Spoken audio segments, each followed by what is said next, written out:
दोस्तों आज हम एक्सप्लेन करने वाले हैं हाल ही में आई मूवी लियो, जिसमें थलापति विजय लीड रोल में है और ये मूवी बड़े बड़े रिकॉर्ड्स बना रही है। वीडियो शुरू करने से पहले वीडियो को भी लाइक कर दीजिए। अब चलिए कहानी शुरू करते हैं। तो मूवी की शुरुआत में हमें कुछ गुंडों को दिखाते हैं जिन्होंने अभी अभी वहाँ के डीएम का मर्डर किया है और वो वहाँ से भाग रहे हैं। लेकिन तभी उन गुंडों को किसी का फोन आता है जो कहता है कि तुम्हें कुछ दिनों तक वहीं पर छुप के रहना होगा, क्योंकि डीएम के मर्डर के बाद हर जगह पुलिस वाले कातिलों की तलाश कर रहे हैं। इन्हीं लोगों के बीच में एक साइको किलर भी होता है जिसकी उम्र तो सबसे कम थी, लेकिन वो उन सब में सबसे बड़ा हरामी था और उसकी कमजोरी थी लड़कियां। और इनका लीडर भी उस लड़के से तंग ही रहता है क्योंकि वो किसी की भी नहीं सुनता। उसके बाद सीन चेंज होता है और हम देखते हैं कि शहर में हर तरफ अफरा तफरी मची हुई है क्योंकि एक हाइना शहर में लोगों को घायल कर रहा था। तब वह सिचुएशन फॉरेस्ट डिपार्टमेंट के लोग भी नहीं संभाल पाते और वहाँ पुलिस भी कुछ नहीं कर पाती। ये सब देखकर फॉरेस्ट ऑफिसर जोशी सीधा कॉल करता है पार्थिवन को, जो कि एक फॉरेस्ट रेंजर है और वो जानवरों को बड़े आराम से हैंडल कर लेता है। तब पार्थी के साथ उसका बेटा था जिसे वो उस समय स्कूल छोड़ने जा रहा था। तब पार्थी अपने बेटे से कहता है कि बेटा प्रॉमिस करो कि तुम अपनी माँ से कुछ नहीं बताओगे, और उसका बेटा भी कहता है कि आप भी प्रॉमिस करिए कि आप मुझे फोन स्कूल में ले जाने देंगे। उसके बाद पार्थी लोकेशन पर पहुंच जाता है और वहाँ अपनी कार से इक्विपमेंट लेकर हाइना को पकड़ने चल देता है। पार्थी का प्लान था कि वो हाइना को बेहोश करेंगे और हर कोई सेफ हो जाएगा, लेकिन तभी वो हाइना स्कूल के ग्राउंड में आ जाता है। तब सारे बच्चों को ऊपर रहने के लिए ही कहा जाता है। अब पार्थी हाइना के पास छोटे छोटे विस्फोट करता है ताकि जोशी हाइना को निशाना लगाकर बेहोश कर पाए, लेकिन तभी जोशी की बंदूक काम नहीं करती। तब पार्थी उसे वॉकी टॉकी के जरिए कहता है कि तुम मेरे बेटे सिद्धू के पास जाओ और उससे कहो कि मेरी गाड़ी से भाला निकाल कर मेरी तरफ फेंके, उसी में तुम बेहोशी की दवाई लगा देना। इतनी ही देर में उस ग्राउंड पर 3 बच्चियां गलती से बाहर निकल आती हैं और वो हाइना उन पर ही अटैक करने वाला होता है। तब पार्थी जाकर उस हाइना से लड़ता है। इधर जोशी भाले में दवाई लगा देता है और उसका बेटा वो भाला सीधा फेंकता है पार्थी के हाथ में। तब बड़ी मुशक्कत के बाद पार्थी हाइना को बेहोश कर देता है। उसके बाद पुलिस वाले आपस में पूछते हैं कि ये बंदा कौन है। तब एक आदमी बताता है कि यही पास में एक कैफे चलाता है और इसे जानवरों से बेहद प्यार है, इसलिए कभी कभी ऑफिसर जोशी के साथ जानवरों को रेस्क्यू करता है।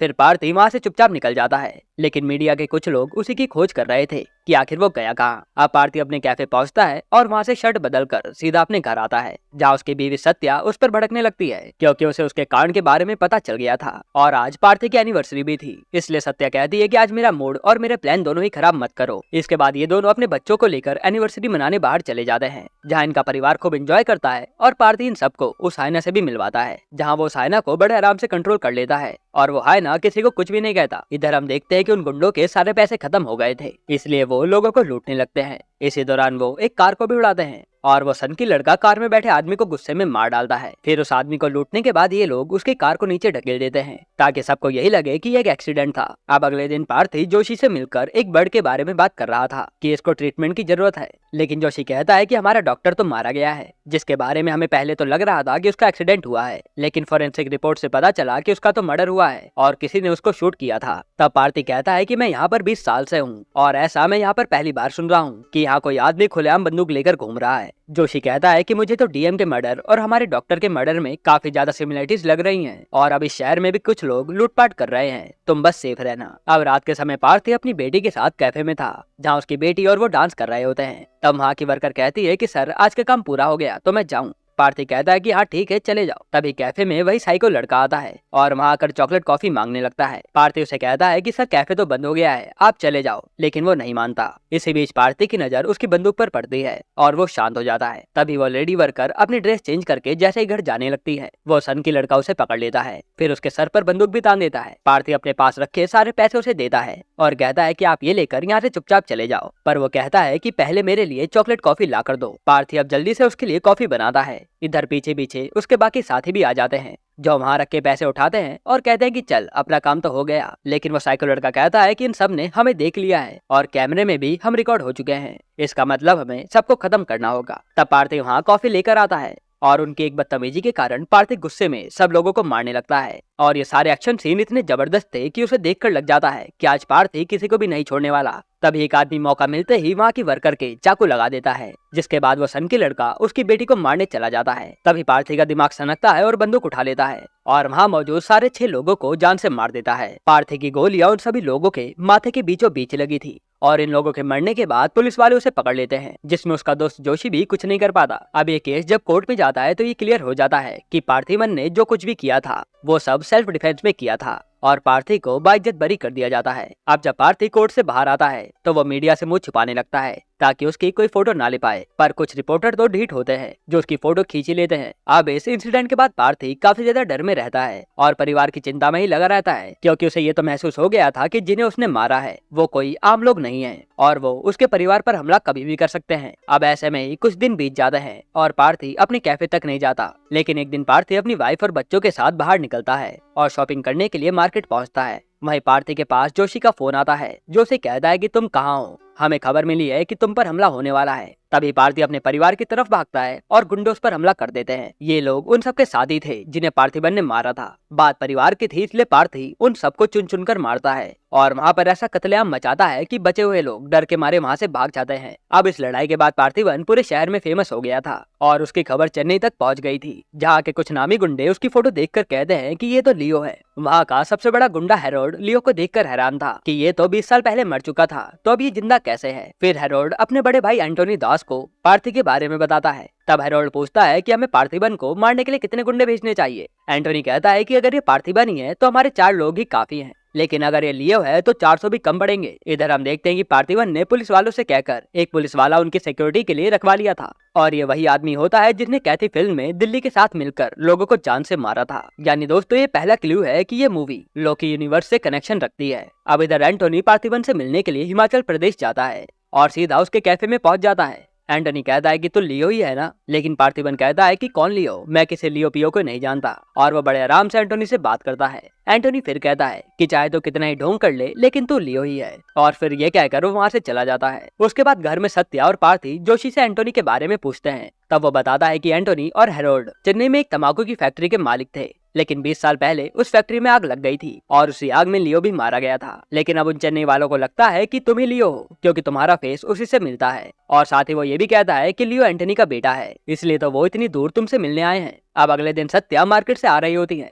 तभी वो पहले वाले गुंडे सत्या पर हमला करने वाले होते हैं और वहाँ आता है एंटोनी जो उन सारे गुंडों को बड़े बेरहमी से मारता है और सत्या की जान बचाकर कहता है कि तुम जिस आदमी के साथ रह रही हो वो मेरा बेटा लियो है और वो एक बहुत बड़ा हत्यारा है जो पूरी दुनिया को पागल बना सकता है पर अपने बाप को नहीं। इसके बाद सत्या को पार्थिबन पर शक होता है और वो उसके बारे में पता करने लगती है क्योंकि उसे तो यही पता था कि वो एक अनाथ बच्चा है। यहाँ पार्थिबन को जैसे ही पता चलता है कि सत्या उस पर शक कर रही है तो वो सत्या को खूब सुनाता है कि तुम मेरी बीवी होकर मुझ पर शक कर रही हो और वो लियो कौन है मैं नहीं जानता। और उसकी बात सुनकर हमें भी यही लगता है कि पार्थी सच बोल रहा है। इधर हम देखते हैं कि जोशी को भी पार्थी पर शक होने लगा था, इसलिए वो उस फैक्ट्री के बारे में पता करता है जहाँ उसे पता चलता है कि उस आग में से एक आदमी बच गया था जो कि अब जेल में है। फिर जोशी उस आदमी से मिलने पहुंच जाता है। वहाँ वो आदमी जोशी को लियो की स्टोरी सुनाता है कि पहले ये तंबाकू की फैक्ट्री हेरोल्ड और एंटोनी दोनों भाई चलाया करते थे, लेकिन फिर वहाँ एंट्री हुई लियो की जो बिजनेस करने में सबका बाप था और किसी से भी नहीं डरता था। और एंटोनी भी अपने बेटे की तरह ही खूंखार था जिसने एक बार शक होने पर एक आदमी को बहुत ही बुरी तरह तड़पाकर मारा था ताकि उसे कोई धोखा देने के बारे में सोच भी ना पाए। अब आगे हम देखते हैं कि एंटोनी अपने धंधे को बढ़ाने के लिए इतना ज्यादा पागल हो गया था कि वो अंधविश्वास का सहारा लेने लगा। यानी अपना धंधा बढ़ाने के लिए वो जानवरों की बलि दिया करता था और उसे लगता था कि इससे उसका धंधा बढ़ता चला जाएगा।